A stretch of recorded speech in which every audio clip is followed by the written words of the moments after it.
Esta ciudad, San Petersburgo, ha recibido muchos nombres a lo largo de su historia, Leningrado o Petrogrado. En cualquier caso, es la ciudad más turística de toda Rusia y precisamente nos vamos a encontrar con un aragonés que sabe mucho de turismo. Fernando, buenos Hola, días. ¿qué tal? Aquí de Aragoneses por el Mundo, ¿cómo ¿Qué tal? estás? Muy bien, muy bien. Bueno, ¿de dónde eres? De Zaragoza. Zaragoza capital. Zaragoza capital. ¿Y qué lleva un zaragozano, aparte del tema del turismo, para venir hasta aquí, hasta Rusia? Pues llevaba mucho tiempo viniendo por trabajo a Rusia, vi que había una oportunidad de negocio y me lancé y me vine a vivir aquí. ¿Y San Petersburgo es una ciudad que interesa al turista? Sí, es la ciudad más importante de Rusia para el turismo y una de las más importantes a nivel europeo. Como veréis, es una de las ciudades más bonitas del mundo. Entonces seguro que eres un guía estupendo para que nos enseñes un poco la ciudad. Vamos a intentarlo. Fernando, estamos ahora en uno de los puntos indispensables que hay que visitar en San Petersburgo. El más emblemático. Aquí detrás tenemos el Palacio de Invierno, que hoy es el Museo del Hermitage. Era la residencia principal de los zares y poco a poco, a medida que iban comprando y adquiriendo obras de arte, lo fueron transformando casi por sí solo en un museo. Y al final ¿Y es el más importante ahora? Sí. ¿O el más grande incluso? Es el museo que tiene más piezas, más obras de arte de todo el mundo. Lógicamente, cuando vienes a vivir aquí, hay otro tipo de cosas que te llaman más la atención. Por ejemplo, toda la cantidad de documentos administrativos, la burocracia que todavía tiene el país, que es bastante pesada, ¿no? ¿Alguna anécdota de tus primeros días aquí en San Petersburgo viviendo? Sí, me acuerdo nada más comprarme el coche, estaba conduciendo a la salida de una cena y me paró la policía. Y entonces, en el escasísimo ruso que hablaba yo por aquel entonces, comprendí que quería que le echara el aliento en la cara, ¿no? Y ¿cómo puede ser esto? Y él insistía y me decía, échame el aliento. Y a mí me daba corte, ¿no? Entonces lo hice y dice, otra vez más. Y entonces lo que ocurre es que no tienen, los controles de alcoholemia, no tienen detectores para soplar, o no los utilizan una toma de sangre y previo a eso lo que hacen es ver si el coche huele a alcohol o si tu aliento huele a alcohol. ¿Viste positivo o no? No, me salvé. Sí, pues aquí es donde vivo. Jamás pensé que vendría finalmente a vivir aquí. Lo compré como una inversión y para alquilarlo a turistas españoles que vinieran a Rusia y demás. Pero bueno, finalmente me mudé a la ciudad y acabó siendo mi casa. Y bueno, por eso lo decoraste ya un poco con estilo más europeo, más español. Bueno, la verdad tampoco tuve mucho tiempo para ocuparme de eso y tampoco soy muy decorador, así que como veis está bastante vacío. Pero es verdad que minimalista. Aquí sí, vamos a llamarlo así, sí, piadosamente. Pero es verdad que aquí la gente tiene los pisos mucho más cargados, mucho más recargados. La verdad que se extrañan mucho cuando llegan a una casa y la ven tan desnuda, ¿no? ¿Qué hay en la nevera de una persona que vive en Rusia? ¿Qué no debe faltar? Bueno, hay vodka, es que si queréis mirarla. En el caso mío no hay mucha cosa porque como vivo solo no tengo mucho tiempo de ocuparme. Pero veréis, es el piso de un soltero más que de un ruso, ¿no? Lo que veo que aquí no hay muchos productos light. No hay light. Para los rusos lo light es malo, es que le han quitado la sustancia y todo lo que es light, de hecho, lo poquísimo que hay es más barato porque no lo compran, ¿no? A ellos les parece que es algo que no tiene sentido, no se cuida mucho. La grasa está bien vista. La grasa está muy bien vista, sí. Bueno, pues estamos detrás del Hermitage, delante del río Neva, uno de los 4 ríos más importantes de Rusia, a pesar de que solo tiene 60 kilómetros, pero fijaos la extensión y la corriente que lleva. ¿Y los puentes en este río no son como los de Zaragoza? No, los de aquí tienen truco y es que se abren, se levantan para permitir el tráfico fluvial desde el mar Báltico hacia el sistema de ríos y canales navegables de Rusia. Tienes que tener muchísimo cuidado con los horarios y saber dónde estás cenando y dónde te estás tomando la copa, si estás a un lado o a otro lado del río. O sea, ¿te puedes quedar casi 4 horas perdido en la otra parte de la ciudad? Sí, la verdad es que sí. Me ha ocurrido, he apretado el acelerador, pero no tienen la más mínima piedad y por un segundo te dejan tirado en el otro lado. Seguimos al lado del Palacio de Invierno de los zares. Sí. Y este río tiene algo que ver también, lo podemos relacionar con el palacio. Sí, desde aquí se dio la señal de comienzo de la Revolución Rusa. Fueron unos cañonazos del acorazado Aurora que está aquí al lado, lo podéis ver desde aquí. O sea, que fue aquí donde empezó la revolución. Aquí se inició, sí.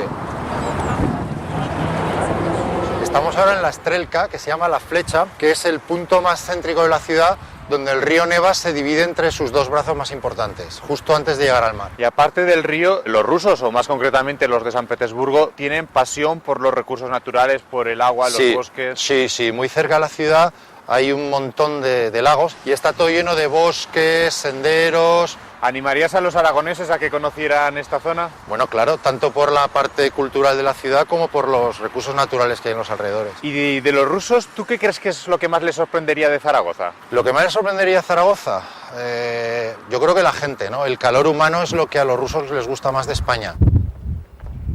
Hemos hablado de que San Petersburgo tiene muchas islas, la que tenemos de fondo es de las más conocidas. Sí, es la fortaleza de Pedro y Pablo, que está situada en la isla del mismo nombre, y como veis es un castillo que se construyó para proteger la ciudad de los ataques de los suecos. Es una ciudadela como la de Jaca porque es una fortaleza defensiva. Pero incluso con playa. Con playa, con playa. La playa que veis ahí abajo, vienen los rusos en verano, se pone a tope y está media ciudad allí tomando el sol. ¿Y en invierno también? No, en invierno los hay, los valientes, sí. Los rusos, generalmente gente mayor, se ponen, pero hay truco. Las murallas, que son de una piedra especial, acumulan el calor del sol y además es una zona que no tiene viento. Entonces, la verdad es que se puede estar casi en bañador, aunque estés a -10. ¿Pero ellos se ponen en bañador a -10? Sí, se ponen en bañador, Y bueno, esto tiene que ser un sitio turístico también, porque toda esta gente que viene a hacerse fotos... Sí, aquí es uno de los lugares donde vienen en las celebraciones, en las bodas. Se puede ver en algunos momentos del día y sobre todo en los fines de semana un montón de limusinas blancas y novias y novios sacándose fotos. Fernando, ahora debemos aclarar que no estamos en Moscú, lo digo para que nadie se lleve a equívocos cuando vea la iglesia que tenemos aquí.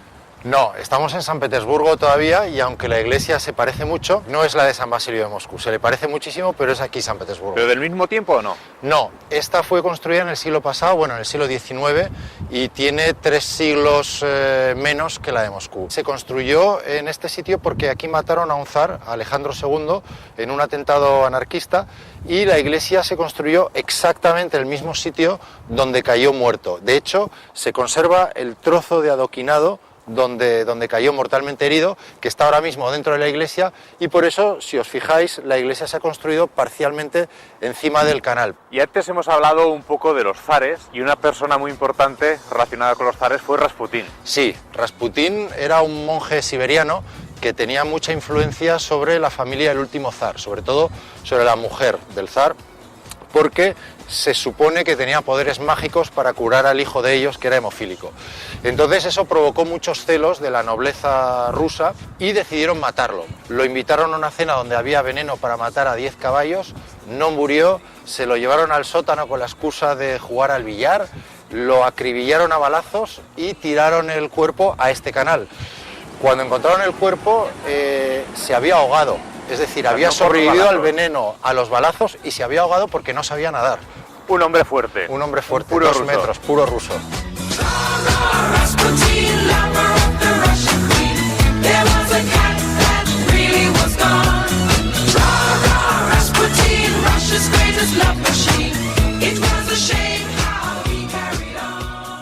Fernando, ¿y dónde hace más viento, aquí o en Zaragoza? Igual, aquí en Zaragoza tienen el cierzo y aquí tienen el viento del Báltico. Es muy famosa la ciudad, en Rusia es conocida por ese viento. Entonces es algo que no echas de menos. No, en ese sentido estoy como en casa.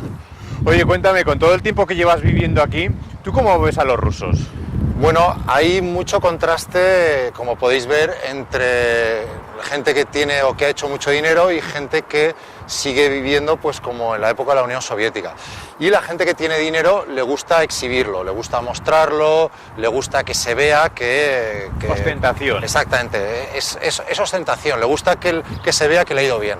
¿Y en qué niveles de la vida se nota más esa ostentación? Bueno, en lo más aparente, es decir, en los coches, como todos los que podéis ver aquí, por ejemplo, en las tiendas, hay tiendas de lujo aquí en esta zona de la ciudad, en la ropa, en las marcas, en los teléfonos móviles, todo lo que sean objetos visibles, ¿no? Bueno, Fernando, ya hay turistas que reclaman tu presencia trabajando. Te vamos a dejar que te vayas, pero antes te quiero preguntar si volverás pronto por Zaragoza. Sí, el mes que viene volveré a casa. ¿Y cómo disfrutarás tu regreso momentáneo? Bueno, lo primero, aparte de la familia y demás, las tapas, los amigos, la gente, lo que más echa de menos aquí. Eso que no falte. Pues Fernando, muchas gracias por todo, suerte y a trabajar. Nos vemos en Zaragoza. Suerte a vosotros, nos vemos. Gracias, Chao. hasta pronto.